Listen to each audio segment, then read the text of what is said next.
Hey everyone, this is Shirley King with another episode, and it's actually episode one of season two. When Women Speak, Finding, Leading, and Leaving with Her Voice. Thank you so much for joining me for the first episode in season two.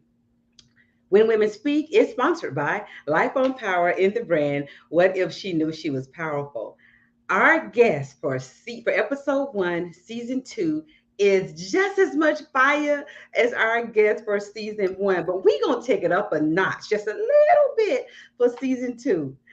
We have Morenike Williams. She is a lawyer, a coach, an entrepreneur, and a speaker who has successfully navigated roles in the private sector as well as in the entrepreneurial realm. Morenike has worked at the top five law firms in the United States, and in London. In addition to all of that, Monique is also the founder of Revision Coaching, a woman-owned and led company that provides tailored coaching and solutions to help unleash the greatness that already exists inside of you. You know, we talk all the time about you already have everything you need. So this is perfect alignment for when women speak. Empowers lawyers and leaders to redefine what success means to them so that they can build a life of their dreams without sacrificing their health, their peace, or time with their family. Monique is an executive coach to leaders and teams of Fortune 100 companies, top 20 law firms, nonprofit organizations, and more. I'm telling you, we bring in the fire in this episode one for season two. Monique, welcome to When Women Speak. Thank you. Thank you. I'm so happy to be here. I appreciate you having me. I'm like, yes, for the kickoff of season two. I am here for it. Yes, I love it. I love it. And Nikki, we're going to get right into this. What I do know about you, Nikki, is that man, you're going to have some gems to drop for all of this discussion right here. Ladies and gentlemen, the wisdom that Nikki encompasses, you will hear it. So, Nikki, what does it mean for you when you hear the statement, find her voice? Ooh, yeah, you coming out the gate with it. Ooh, That's coming good. strong. That's good. I think for me, it really speaks to getting clear on my identity and who I am, because who you are at your core, like that person has a voice that like we call like your inner child, your inner being, but like they have a voice. And I think that, and I'll say for me, my entire life, I feel like there were times when I didn't have a voice. And so it was figuring out like who I am. And that required me, I think it's really kind of shutting out the noise. And so you don't Mm, even realize how much noise you're ingesting, how many opinions, how many perspectives. And so, yes. like, it wasn't even me talking after a while. It's just like everything that's been put on me or put in me that I'm just kind of the mouthpiece for lack of better phrasing. And so I think it was getting clear, like, who am I? Who am I if I take away the title of lawyer? Who am I if I'm not living in London? Who am I, like, other than just like this person's friend or, my mom's daughter? Like, who am I fundamentally and foundationally? And like that when I figured out who that person was and I got firmly, just my feet firmly planted there, I was like, oh, she has a voice and she has things to say. And so I didn't have to find the voice. It was evident and it was immediate once I found the person the voice was attached to. Did I tell y'all it was gonna be fire? And more Nikki, when I talk about the alignment, you just said something about who you are at your core. If you didn't have the title, you weren't living in Hmm. London, right? And I often say the phrase that it's very important that we really in our lives lean into our calling versus our skill. And you just Hmm. literally defined what that is. But you said who you are at your core is where your voice resides. That's what I. Hmm. Yes. Yes. Absolutely. 100%. So it's mute until you get to that point because it's there, right? It's always there. It's always there and it's always speaking. But I think that you have to get to a point where you've attuned your ear to hear it. And so when you're not connected to it, when you're not focused on it, it can be like a little bit of a whisper. And when you get to the other side and you get that perspective, you like, snap, that was you talking all along. Like I heard it, but I didn't recognize the voice. It's like when my mom calls me, I recognize the voice and I move accordingly. Like you have a black mama, you move. So, Yeah, you quickly. know, yes. But if you don't recognize the voice that's calling you, you don't move with that same urgency and with that same gusto. And so I had to get that ear recognition piece to it. That ear recognition piece. So you had to recognize the voice as well. Yes, yes, Hmm. yes. Because I think that's where we trip ourselves up is that we're searching as though it's not already there, that it doesn't already exist, that it's not already calling. Like it wants to be found. It's not like Mm-hmm. it's not actually like we think about that game of hide and go seek. Like it's actually that kid who's standing out in the middle of the yard, like not realizing how to play the game. Like it's there, it wants to be found, but we're not always intentionally looking for it. And because there's something to be said about when you have to face you, when you have to find you, like that's hard work. That's hard work. We're not always ready to look in the mirror. So, When you have to face you, when you have to find you. mhm. So we're there and we know that our voice already was there at the core of who we are. So, Morenike, my next question um, that I'd like for you to share with the audience is, can you share when you had a voiceless experience? Just one? One, two, whatever we need to share to for Yeah. this subject of us making sure that we amplify Mhm. our voices, we have to recognize when we were voiceless and when we are voiceless.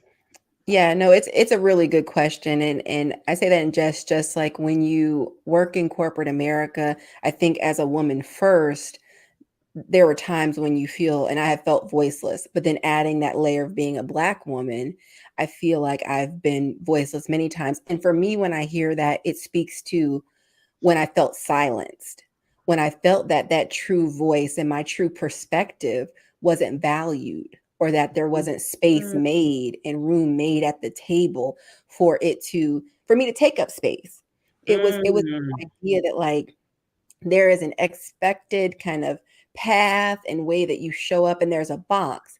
And now if your natural personality and the way that your style is and the way you emote fits in that box, then you're able to successfully navigate comfortably. But yes. if that's not your default and that's not how you naturally move through this world, like I had to fit in a way that I was taught from, whether it's your peers, whether it's supervisors, this is the path to success. This is how you need to speak. This is how you need to show up. And so I was doing that, and it felt almost like I was a marionette, like at times, like a puppet, like I was just being driven by what other people told me to say and how they told me to show up.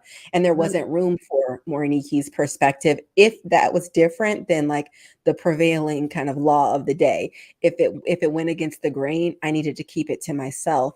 And that's stifling. I have lots of opinions. I have lots of perspectives.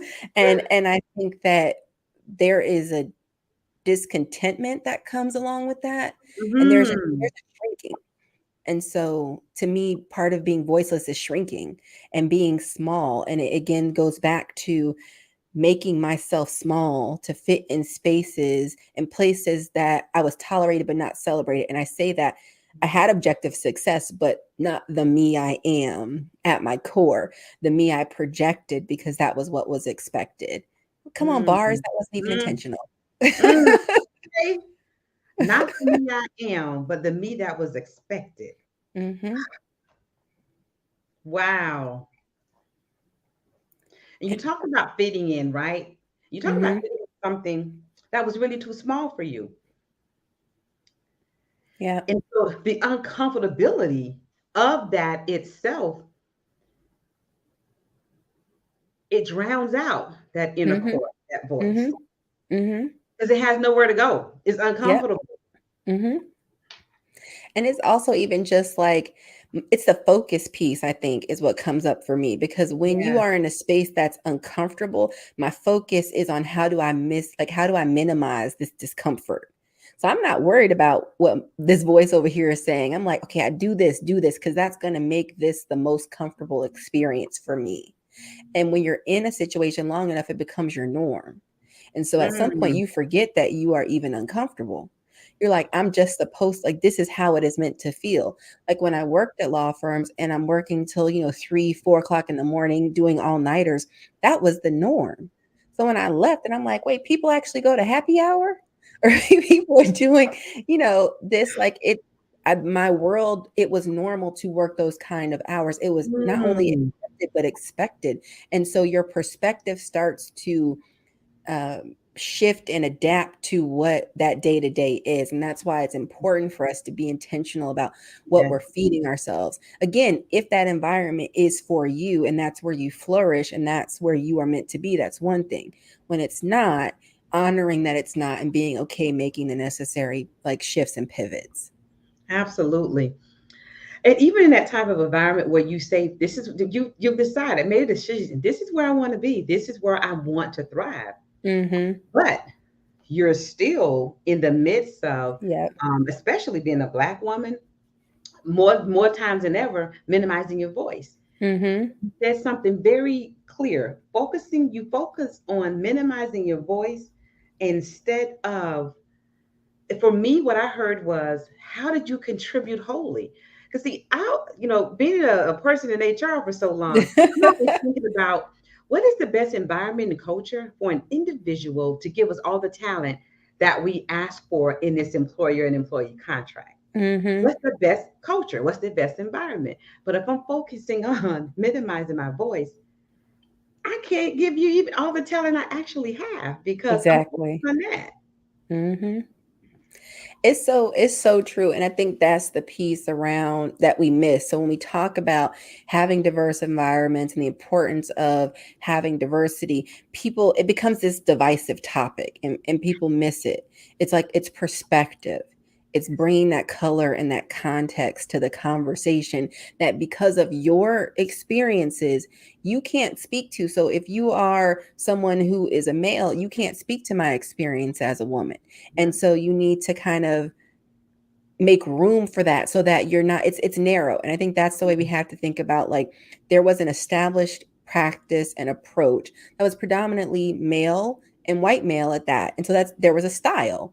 And Mm-hmm. so we are, a lot of us initially like, oh, we're in the room, so we need to just fit into that style. And now Yes. you see the shift of people like, how can we find more of a balance where we're not completely saying this is wrong, but we're recognizing that that fits certain personalities and we want other personalities. And I think that sometimes when I hear about DEI, and even as I've participated in it, where we miss it is that there has to be a willingness to be disruptive and to push people past their comfort.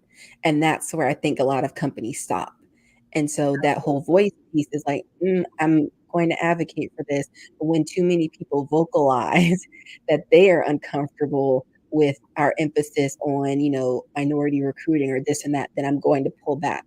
And true change only comes from disruption. And we need our voices to be disruptors.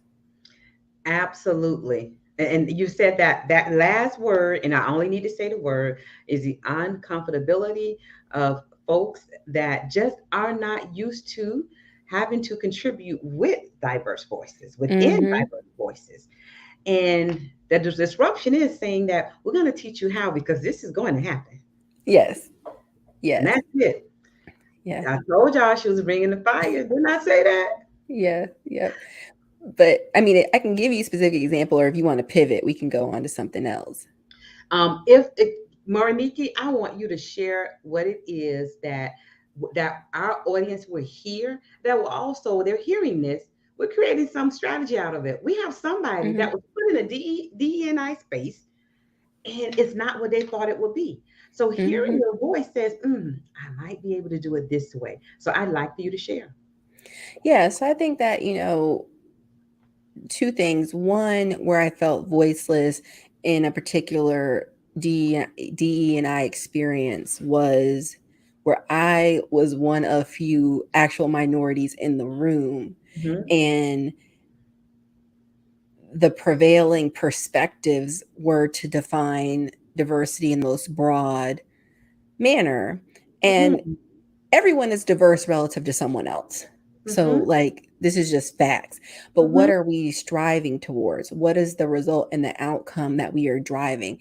And there was this constant kind of minimizing and dismissive tone as it related to when we raised specific issues around the minority lens, the minority perspective, again, because it made other people uncomfortable who didn't have that racial diversity component. And so I think Mm-hmm. it's just important to one, share that, to encourage people that, like, you're not alone if you're in a situation where you feel that people are not ready or interested in hearing your perspective. Mm-hmm. One of the things that we had to do was kind of talk to some of those individuals separately to Mm-hmm. express using that relational kind of component and that relational intelligence and saying, and use I.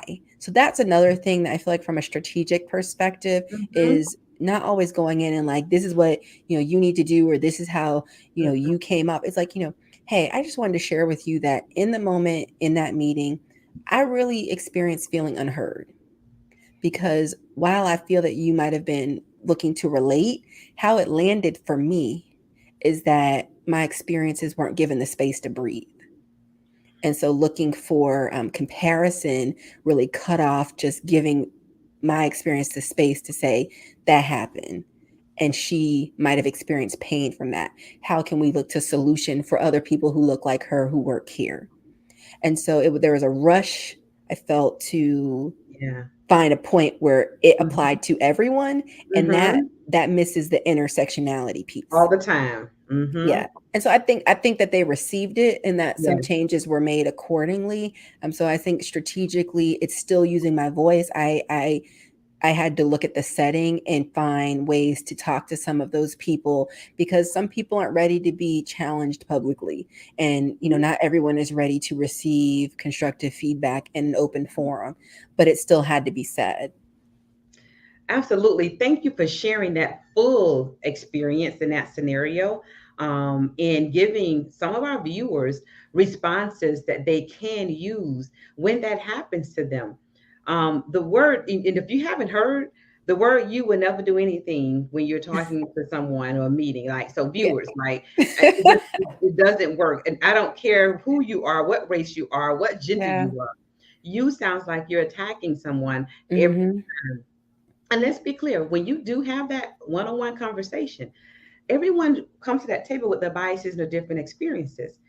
When they say, I didn't realize it, most of the time that's true. If they Yep. really haven't had that particular interaction with anyone but people that look like them, and Hmm. they grew up in a family that only talked about people that looked like them and they did things their way, they're telling the truth.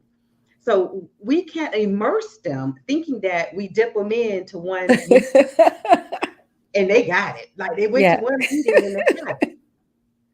So don't, and I'm just saying this, it was always that discussion all the Hmm. time, with someone, knocking on my door. I thought we were supposed to be doing this and so.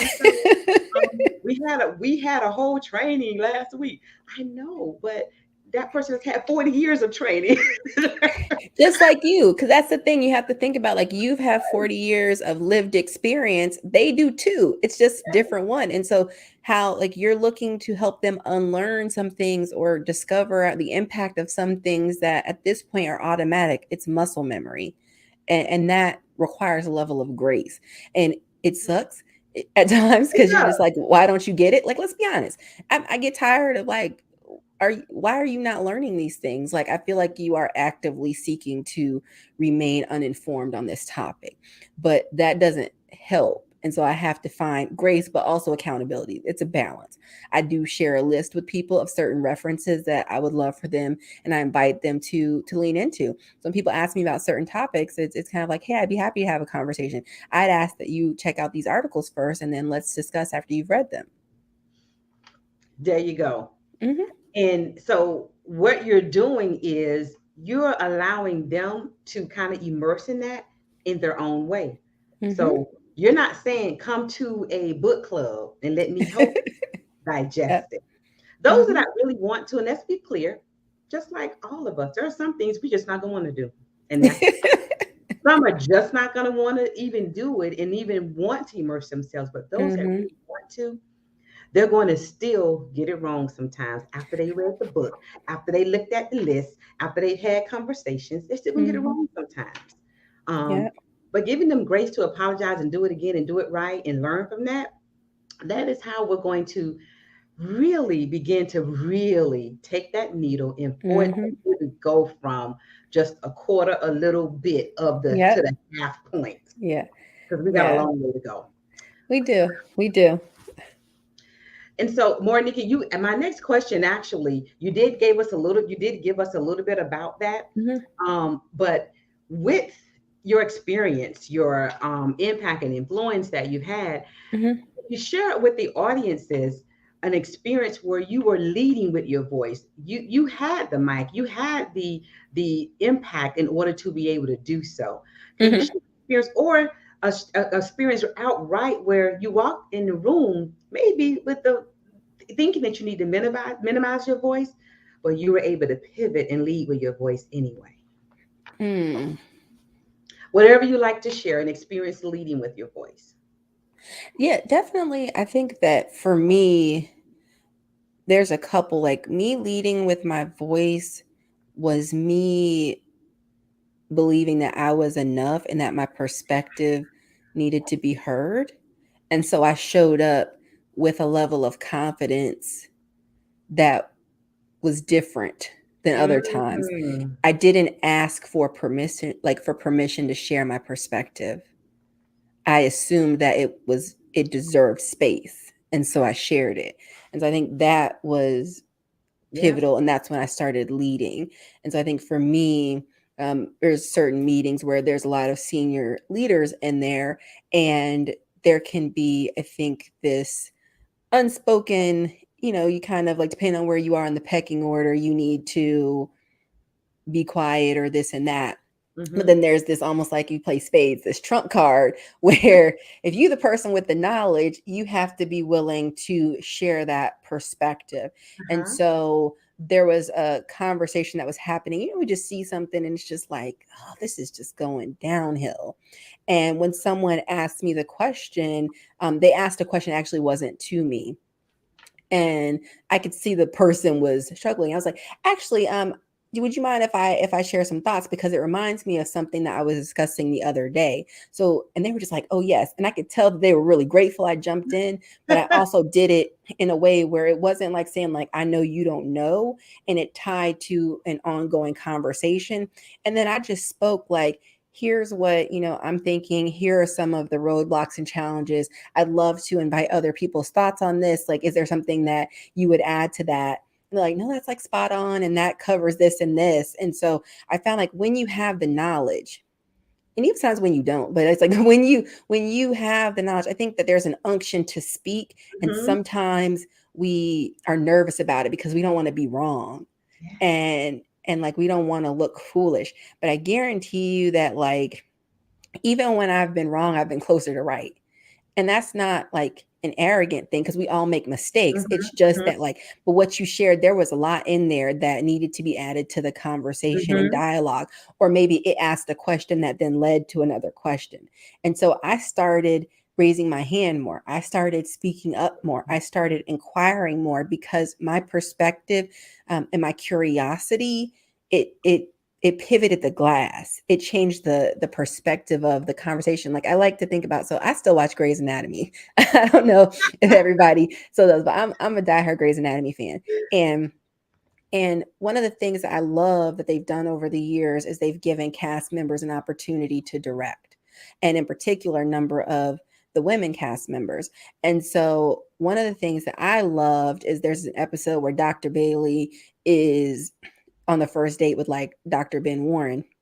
And I couldn't figure out the moment like why I just love this episode so much. Aside from the fact that I just love that Dr. Bailey was getting her boo piece, but that that's like that's separate. And then it hit me, and once they said like there was the woman, I think it actually might have been her who directed it, And it was because the perspective of the camera and everything it was taking in when she was in his apartment were things that I would have wanted to see. It's Ah, like, ooh, looking at like he has the flowers, checking out the wine. Oh, he has a like an opener. Like it was just the details. And yes. so I realized that like we bring a different kind of detail oriented nature. Like women, we're plugged in and we just notice all of the things. And when we don't speak up, when we don't use our voice, what may seem trivial and small, like can be something that ends up raveling. A thread is small. You pull a Mm-hmm. thread, but it can Mm-hmm. unravel the entire garment.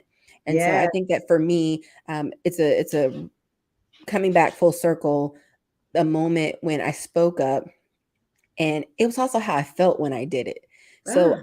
I think when you first do it, it's not about being fearless, it's about being courageous. So acting in spite of the nerves and the fear.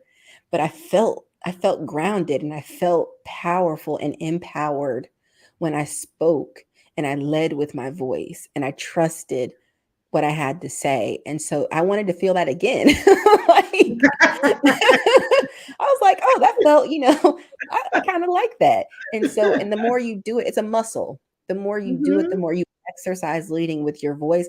I do believe it becomes more automatic. That's not to say that even now, as I am more confident leading with my voice, that I don't still have moments where I'm like, Mm-hmm. ooh, and I want to shrink, but I recognize it. And then I kind of assess like what triggered me, what's happening around me that Yes. is bringing out this shrinking sensation.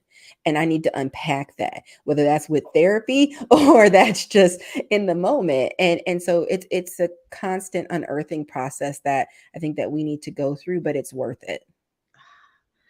Morenike, that was phenomenal because we talk about your voice that's already there at your core, and then we talk about that courageous moment Mm-hmm. when you say, and I a part of what you did or what you do is what I teach in my When Women Speak training program with companies that are including women in the room, but they don't realize that they're not inviting her to contribute in the room. Mm-hmm. So when Mm-hmm. you did lead with your voice, you made sure that the person who couldn't talk was included and everybody else was included after you contributed. Hey, not sure if anyone else have any thoughts Mm-hmm. around that. So you invited them to contribute as well. And you said something that I wrote down here, and it says, even when, even when you're wrong, I'm sorry, even when you don't have the exact answer to whatever that question is, you Mm-hmm. still push the room closer to a solution. There Mm-hmm. was still a conversation from what you contributed. Yep. That was so clear. And I never had a statement around that when I began. Same thing. When you get that feeling, you're gonna keep doing it. The first Yeah. time it was like I took us to the edge. I took us to the Yeah. edge, and we came out of everything with some strategy, and Yeah. it started with what I contributed in that room itself. Mm-hmm. So that's for everyone listening that's still in that teetering space of I don't have a voice at the table. You have something to contribute. That's why you're there. That doesn't mean it's going to solve the whole problem at the table, Yep. but you add to the solution when you do Absolutely. that. Yes. More Nikki, more Nikki. Oh, this has been wonderful. I know. I'm like, time just flying. I know.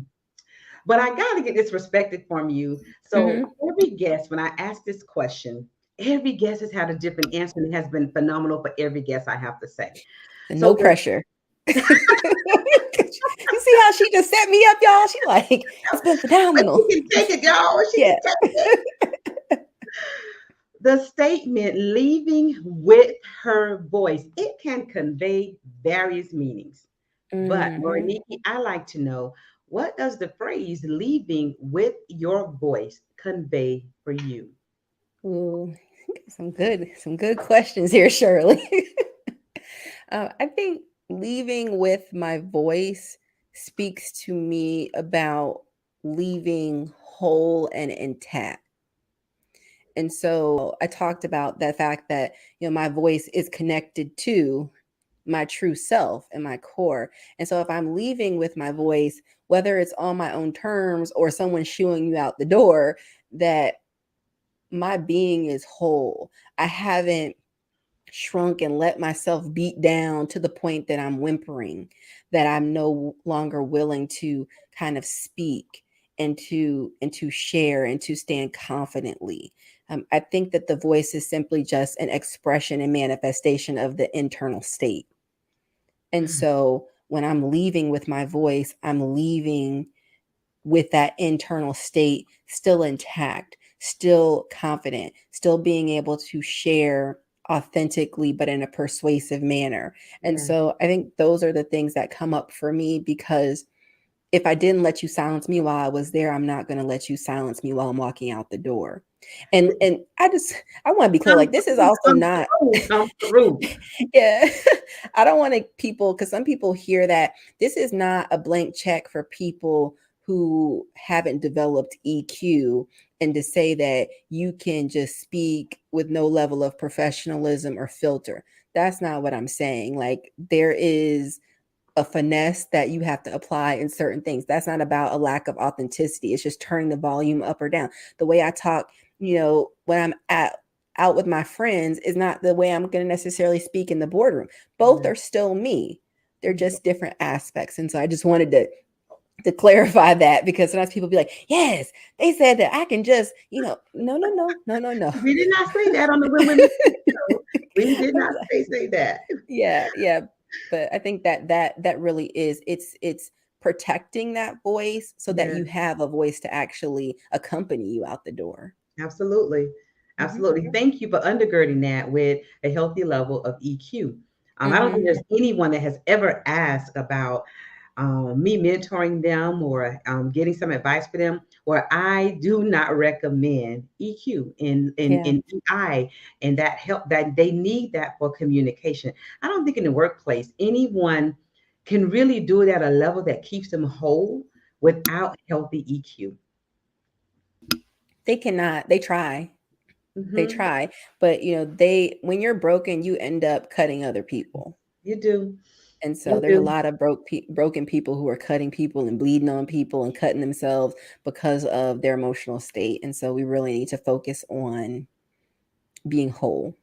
Because we're human, not Yes. because we're wrong and there's something Yes. wrong with us, simply because we're human. Yes. Morenike, what are your last words for the When Women Speak audience? Do the work. Do the work to get clear on who you are, and fall in love with that person. Like, and don't, like I say, get clear on who you are, because the world will try to teach you you're someone else.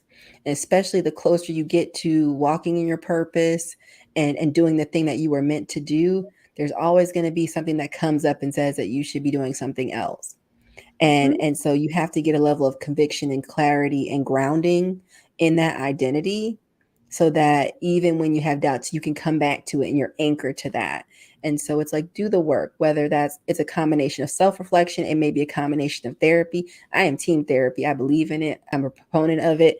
And I think that, even just as a believer, challenging the idea that you can't be a believer and also go to therapy, I think that they go hand in hand. I'm like, my therapist is doing the Lord's work. Working on helping me, work on me. Exactly. So do the work. It's not fun, but it's worth it, because again, the me who I am now and who can speak with a level of confidence is because I'm grounded in my identity. And that is irrespective of needing external confirmation of that. Like, I'm clear who I am. Now, if you're like, "Oh, you fire," I'd be like, "Thank you." And it feels good to hear, but even if you don't say it, I'm still going to believe that about myself. When Women Speak audience, those closing words from Morenike Williams, take that to the bank. Go ahead and rewind it right now so you can write it down. Go ahead. I know you want to. Go ahead. This has been episode 1 for season 2 of When Women Speak, finding, leading, and leading with her voice.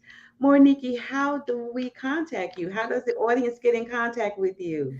Yeah, so you can either go through my website, which is revisioncoaching.com, or on IG, I'm at the Morenike Williams. Same thing on Facebook, at the Morenike Williams. and LinkedIn, it's under my name. So any of those platforms would be a great way to connect with me, and I look forward to being in touch. Thank you. I appreciate you coming every week for When Women Speak, Fighting, Leading, and Leaving with Her Voice, sponsored by Life on Power and the brand What If She Knew She Was